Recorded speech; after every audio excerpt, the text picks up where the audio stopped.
My memory slipping away from me, I squinted into the darkness and felt the gods smiling upon me.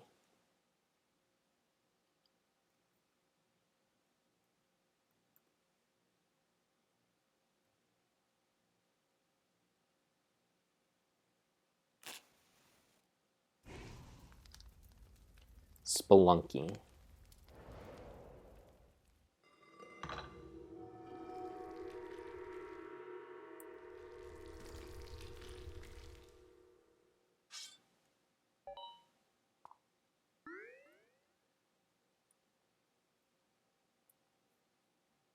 It was October 5th, 2015, when a young, plump little schoolgirl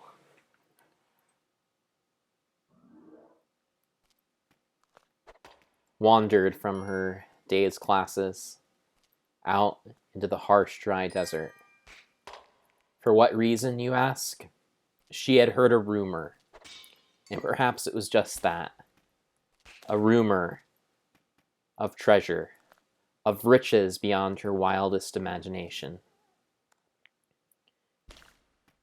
And so she did something that was maybe mature beyond her years.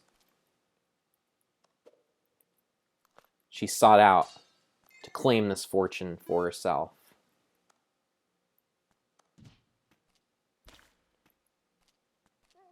Soon after dropping down into the mines in the middle of this desert, she began finding riches, more riches than her young mind had ever truly conceived of. In only a minute, she had already collected about $7,400.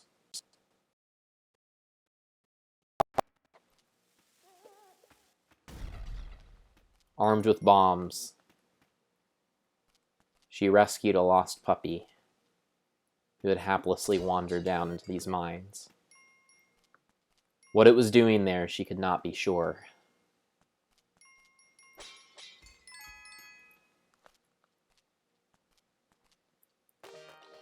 She thought the dog might be some use in combat, but it proved more useful as a projectile against enemies.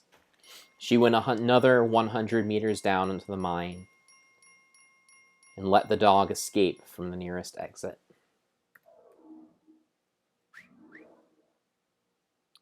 I hear snakes, she said. I hate snakes. And there were certainly many snakes to be found. Green snakes, spitting snakes, all of them poisonous, all of them potentially lethal. But it was not only snakes that she faced, but also the arrows of ancient statue heads, poisonous, deadly spiders, walking skeletons,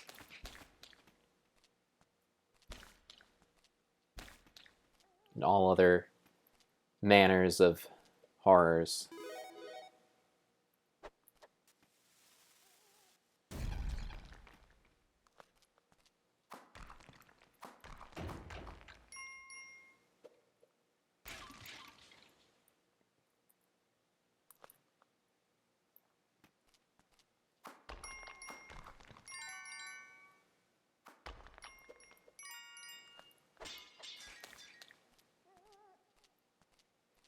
She deftly, with skill beyond her years, she deftly took out spiders and snakes with lashes of her whip.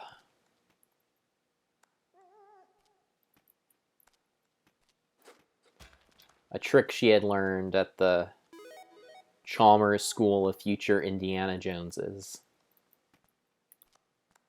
that her wealthy parents had sent her to during the long summers.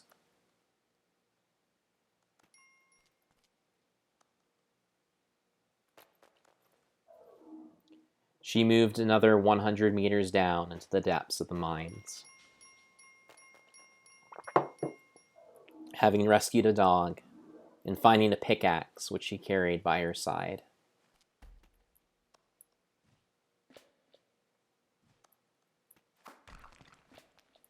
What was this but a terrible giant spider?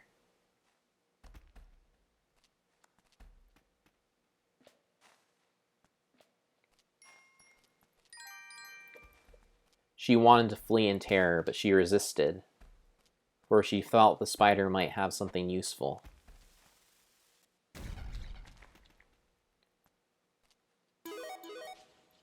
A blast from a bomb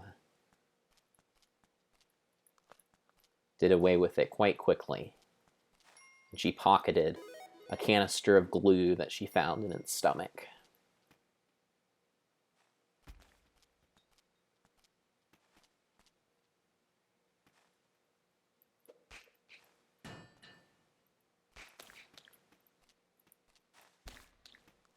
She continued to stomp on the heads of snakes, to whip bats out of the air.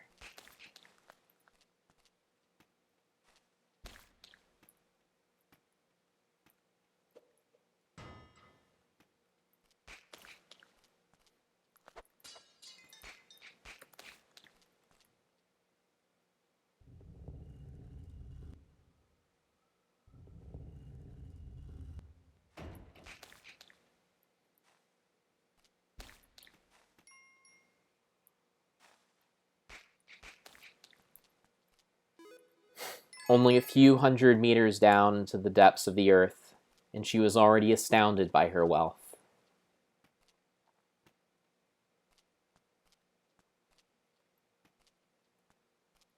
With $4,100, $200 to her name, she already had more money than her parents made in a year.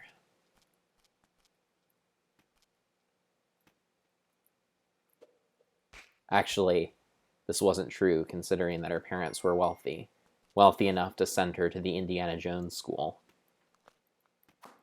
But in her mind, $42,000 was vast wealth indeed. For such is how things are in the mind of a child.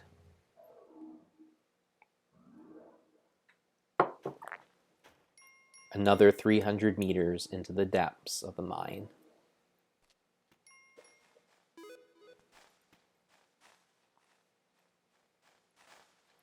She had rescued so many dogs, it was beginning to become something of a hobby for her.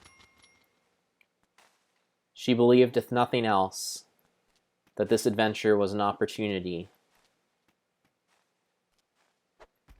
to express her love of animals. A love that wasn't quite evident in the way that she so carelessly tossed these dogs against walls and enemies. But one she felt deep in her heart nonetheless.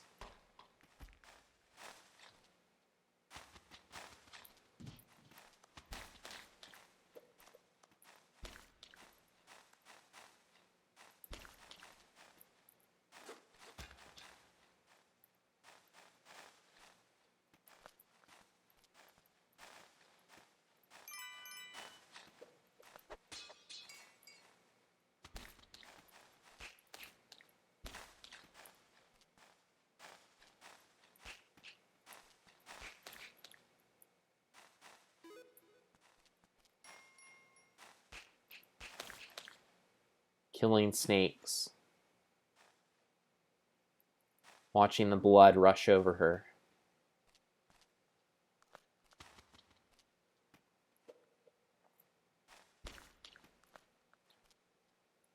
Planting her feet on the heads of bats as they flew through the air. Her acrobatics surprised even her.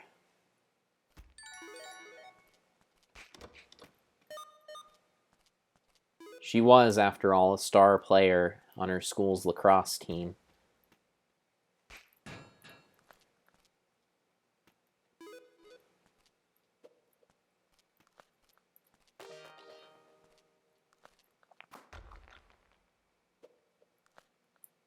A locked chest. But where was the key?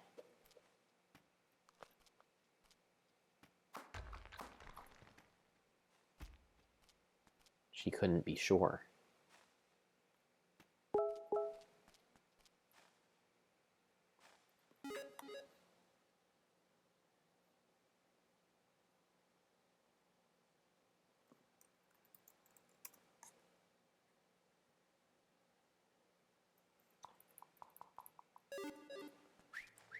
A distant voice guided her, saying that the key was in the upper left.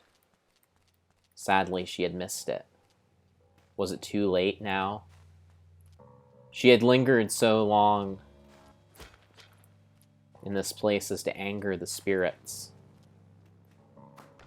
Perhaps she should cut her losses and keep moving.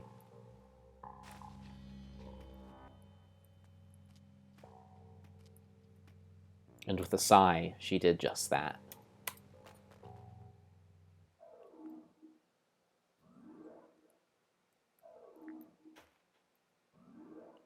And what was this? 400 meters into the depths of the mine, and she had found a jungle, an underground rainforest of sorts.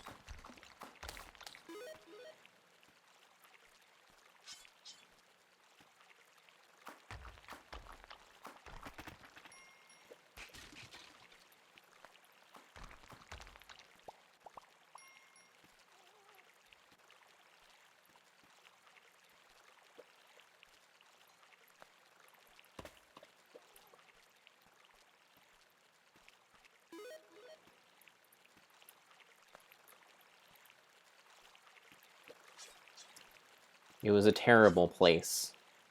Spikes coming out of the heads of tikis. Strange men, masked, armed with boomerangs.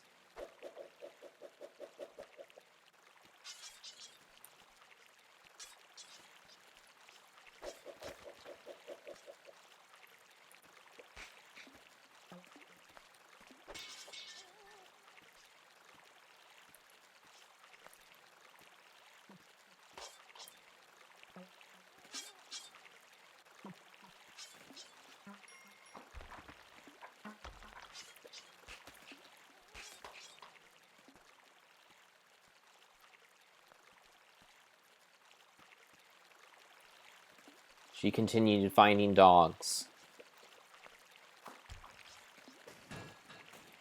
Seemingly there'd be a new one every 100 meters.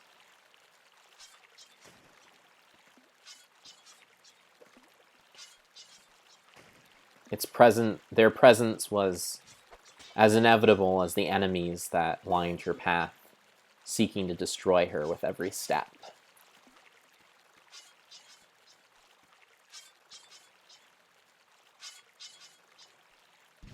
Alas, this dog met its death as she carelessly tossed it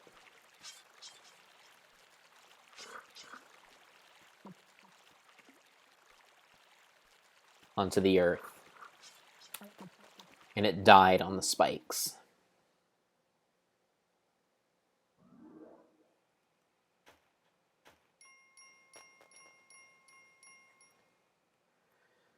Somewhere in her mind, she wondered who had left all of these pugs down in the mines. She shrugged it off, realizing that it didn't matter how they got there. They needed to be rescued.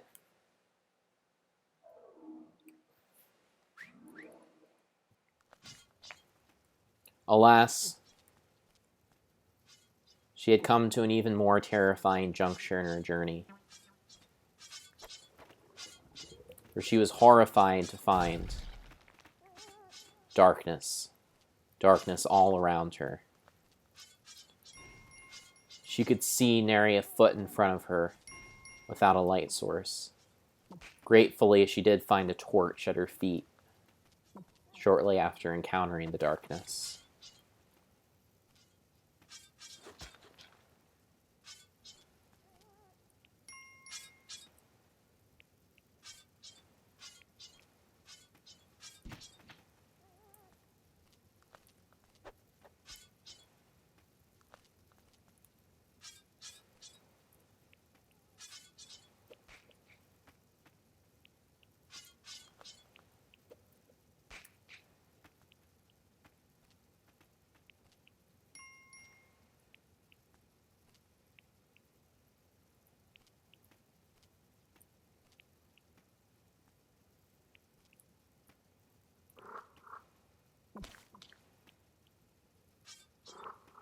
A large frog blocked her path. She considered bombing it, but realized she only had one bomb left, and decided it might be better to conserve it. Or perhaps she might be able to lead the frog away from its spot. It was all for naught, for there was nothing in the passage beyond but a solitary monkey.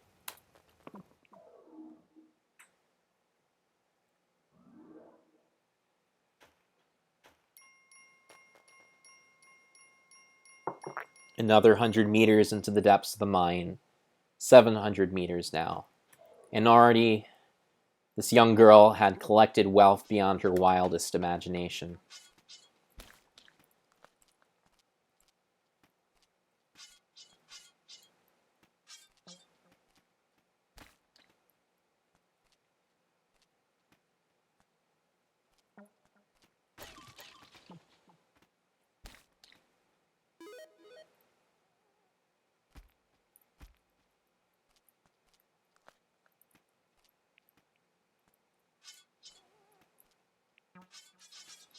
How pleased, she thought, her parents would be when she came home safely.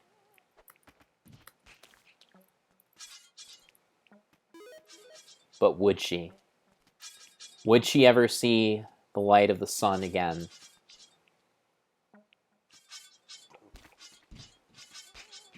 Or would she die in this terrible place?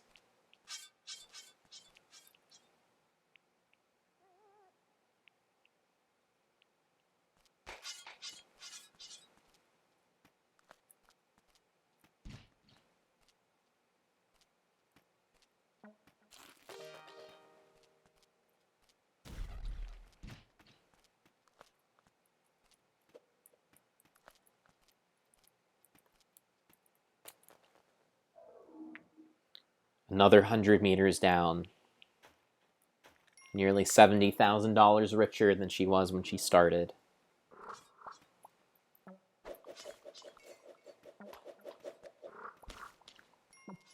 Not a small sum for a girl, but still she wanted more.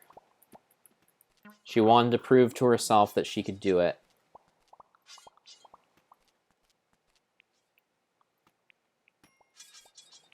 For despite being a star player on her school's lacrosse team, our hero was, like many children, many preteens, insecure, unsure of herself. But alas, she would die as she lived, unsure. For the spikes from a statue came out unexpectedly and stabbed her through her back, piercing right through to her heart. It wasn't long before she lost consciousness, but in that brief moment she saw her life flash before her eyes, and it was a short one, of school, of worries about popularity, of fantasy books, of Indiana Jones classes that her parents sent her to every summer. And what of this? Was it worth the journey? Was it worth the risk? Surely not for such a young girl. $71,250 richer, but neither her family nor friends would ever touch a cent of it, nor would they know what happened to her. It was not a worthy grave for such a brave girl. She simply wasted away beneath the earth. But then, don't we all?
poison oak, some boyhood bravery.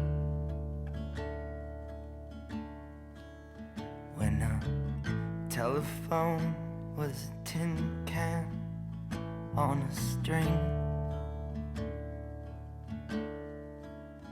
and I fell asleep with you still talking to me. You said you weren't afraid to die.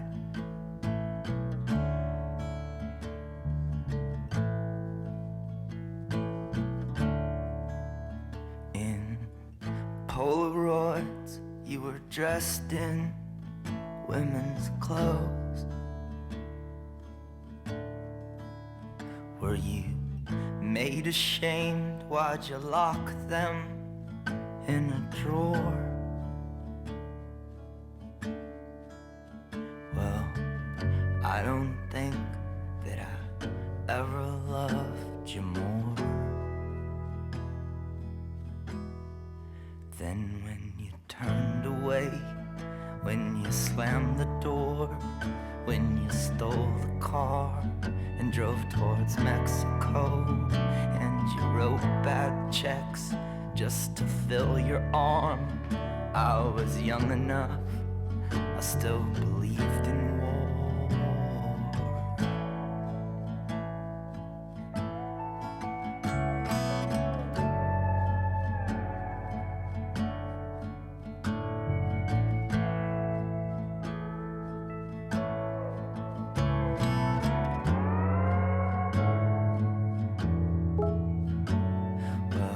Let the poets cry themselves to sleep, and all their tearful words would turn back into steam. But me, I'm a single cell on a serpent's tongue. There's a muddy field where a garden was, and I'm glad you got away, but I'm still stuck out here. My clothes are soaking wet from your brother's tears.